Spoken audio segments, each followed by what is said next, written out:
Sleeper బస్సులు ప్రమాదాలు ఎంత ఘోరంగా తయారయ్యాయంటే గంట ముందో 2 గంటల ముందో కుటుంబ సభ్యులు ఇంట్లో వాళ్ళకు ఫోన్ చేసి మేము వచ్చేస్తున్నామని చెప్తే ఆ గంట 2 గంటల్లో వాళ్ళు రాకుండా వాళ్ళు చనిపోయారని చెప్పని వార్తలు వచ్చాయి. అధ్యక్ష, ఇందుకు ప్రధాన కారణం ఈ స్లీపర్ బస్సుల్లో ఏమాత్రం ప్రమాణాలు పాటించడంలా. 2 డ్రైవర్లు ఉండాలా, కానీ ఒక్క డ్రైవరే ఉంటున్నారు. సేఫ్టీ మెజర్మెంట్స్ ఏవి కూడా తీసుకోవడంలా, ఎక్కడ కూడా పాటించడంలా. అన్నిటికీ మించి మద్యం తాగి కొంతమంది ఆ వాహనం నడుపుతూ ఉన్నారు. తాగారా లేదా అన్న టెస్టులు నిర్వహించడంలా. అదేవిధంగా ఎమర్జెన్సీ ద్వారాలు ఉండాలా. ఆఖరికి ఈ ప్రైవేట్ బస్సుల స్లీపర్ బస్సుల యాజమాన్యాలు కక్కుర్తికి లోబడి ఆ యొక్క ఎమర్జెన్సీ గేట్లను కూడా క్లోజ్ చేసి స్లీపర్లు ఏర్పాటు చేసి అన్ని రకాల ఇబ్బందులు జరుగుతూ ఉన్నాయి.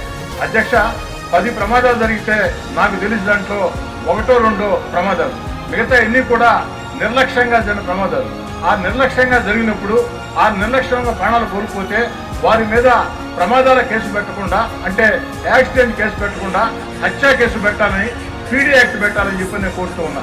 ఎందుకని చెప్తున్నాడు అధ్యక్ష, ఇందాకే చెప్పాను మీకు, ఒక యాక్సిడెంట్ 10 యాక్సిడెంట్లో ఒక యాక్సిడెంట్ జరిగితే దాని మామూలు యాక్సిడెంట్, కానీ నిర్లక్ష్యం కారణంగా ఆ యొక్క మనుషులు చనిపోతే ఎంత బాధాకరమో, ఆ కుటుంబాల శోకం ఎవరు చెప్పుకోవాలో ఒక్కసారి ఆలోచన సాగించండి. కాబట్టి వాళ్ళ మీద కఠిన చర్యలు తీసుకోవాలా.